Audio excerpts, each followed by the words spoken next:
ठीक है। अस्सलाम वालेकुम students, today our topic of discussion is electric flux. अच्छा भाई, सबसे पहले ये है कि जो इलेक्ट्रिक फ्लक्स है, by the definition what is flux. Flux का मतलब होता है कि फ़्लो, ठीक है। तो इलेक्ट्रिक फ्लक्स का हमारे पास क्या मतलब होगा कि जो बेसिकली हमारे पास नंबर ऑफ़ फील्ड लाइंस जा रही हैं वो हमारे पास फ़्लो कर रही हैं किसी एलिमेंट में से, किसी स्पेसिफिक सरफेस एरिया में से, तो हम उन्हें क्या कहेंगे कि ये हमारे पास उसका इलेक्ट्रिक फ्लक्स है, ठीक है।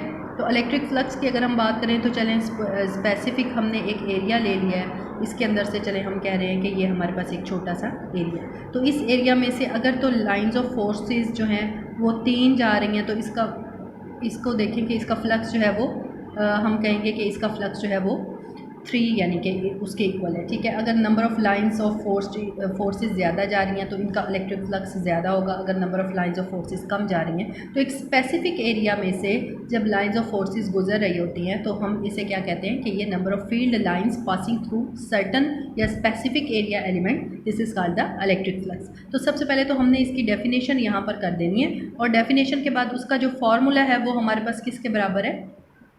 चलिए डेफिनेशन भी लिख लेते हैं कि यहाँ पे number of field lines passing through certain area of element is called electric flux. तो एक बात यह है कि अगर फ़र्ज़ करें मैंने यहाँ पर एरिया ले लिया छोटा सा और इसमें से 1 लाइन जा रही है तो इसका मतलब है इसका इलेक्ट्रिक फ्लक्स जो है वो कम होगा। अगर इसमें से ज़्यादा लाइंस जा रही हैं तो इसका इलेक्ट्रिक फ्लक्स जो है वो ज़्यादा होगा, ठीक है। ये बात समझ आ रही है। उसके बाद नेक्स्ट जो है ना वो हमारे पास आ जाता है जी फार्मूला इसका क्या है कि फ्लक्स को हमने प्रेजेंट किससे करना है, फाई के साथ, and this is the dot product of E and A. E जो है ये आपको पता है कि ये क्या है, इलेक्ट्रिक फील्ड है, और ए जो है ये क्या है हमारे पास, एरिया है। तो ये दोनों जो है ये हमारे पास वेक्टर क्वांटिटीज़ है, और इनका जब हमने डॉट प्रोडक्ट लिया तो ये स्केलर क्वांटिटी हमारे पास हासिल हुई है, ठीक है।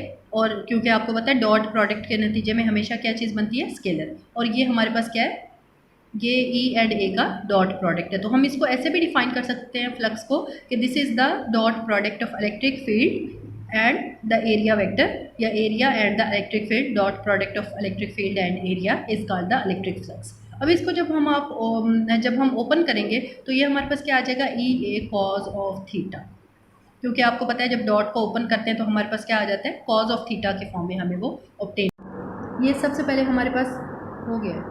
यहाँ पे केस नंबर 1 जो है यानी कि मैक्सिमम फ्लक्स कब ऑब्टेन होगा, phi is equal to E dot A which is equal to E A cos of theta, and theta अगर हमारे पास, इसका मतलब ये होगा कि ये देखें कि एरिया एलिमेंट है तो इसमें से इसका आप इसकी डायरेक्शन देखें तो एरिया वेक्टर जो है वो इस साइड पर जा रहा है, इलेक्ट्रिक लाइंस ऑफ फोर्सेस भी इसी साइड पर जा रही हैं, तो दोनों के दरमियान में जो एंगल है वो कितना बन रहा है, 0।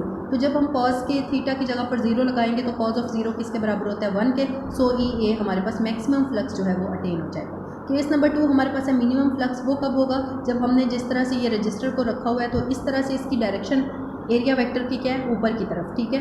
तो यहाँ एरिया वेक्टर ये हमारे पास ये एरिया जो है और यहाँ पर एरिया वेक्टर ऊपर की तरफ होगा, इलेक्ट्रिक लाइंस ऑफ फोर्स इस साइड पर, दोनों के दरमियान में एंगल कितना बनेगा, 90 का।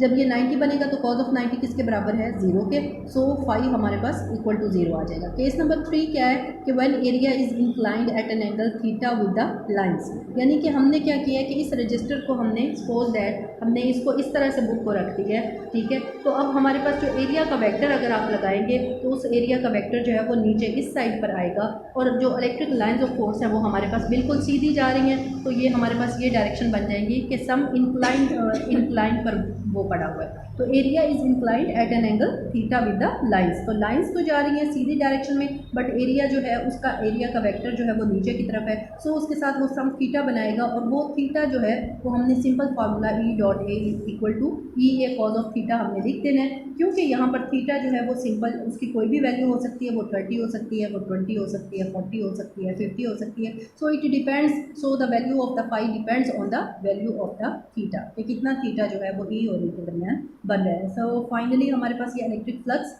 का टॉपिक कंप्लीट हो गया कि इलेक्ट्रिक फ्लक्स डेफिनेशन, फार्मूला, और उसके बाद उसका अब लास्ट में एक चीज़ रह गई है, यूनिट। यूनिट जो है वो रह गया है। तो यूनिट जो है वो आपको बताते हैं कि सबसे पहले हमने जब इलेक्ट्रिक फील्ड पढ़ा था तो वो इलेक्ट्रिक फील्ड जो है that is equal to F divided by Q, यानी कि force per unit charge is called the electric field. तो फोर्स का यूनिट जो है वो हमारे पास न्यूटन होता है और चार्ज का यूनिट जो है वो कूलम होता है। It means this is Newton पर कूलम। अब न्यूटन पर कूलम जो है उसके साथ जब आप मीटर स्क्वायर यानी एरिया का यूनिट जो है इसको आप सेपरेट कर लेते हैं, ये हमारे पास मीटर का स्क्वायर, क्योंकि ये हमारे पास बराबर क्या होता है, length multiply by width is equal to area, क्योंकि दोनों लेंथ्स होती हैं तो इस वजह से मीटर और मीटर, मीटर का स्क्वायर। तो अब इन दोनों के यूनिट्स को आप ऐड करेंगे तो इधर यूनिट जब आप लिखेंगे ये आपके पास क्या आ जाएगा भाई, न्यूटन मीटर स्क्वायर और पर कूलम। ये भाई इसका यूनिट है, ये भी आपने याद रखना है कि फ्लक्स का यूनिट। और this is a scalar quantity because this is the dot product of electric field and area vector, so it is a scalar quantity. ये भी आपने याद रखना है। तो ये हमारा टॉपिक जो है यहाँ पे कंप्लीट होता है कि what is flux, define flux and explain it. तो इसकी सारी एक्सप्लेनेशन में तीनों केसेस आ जाए।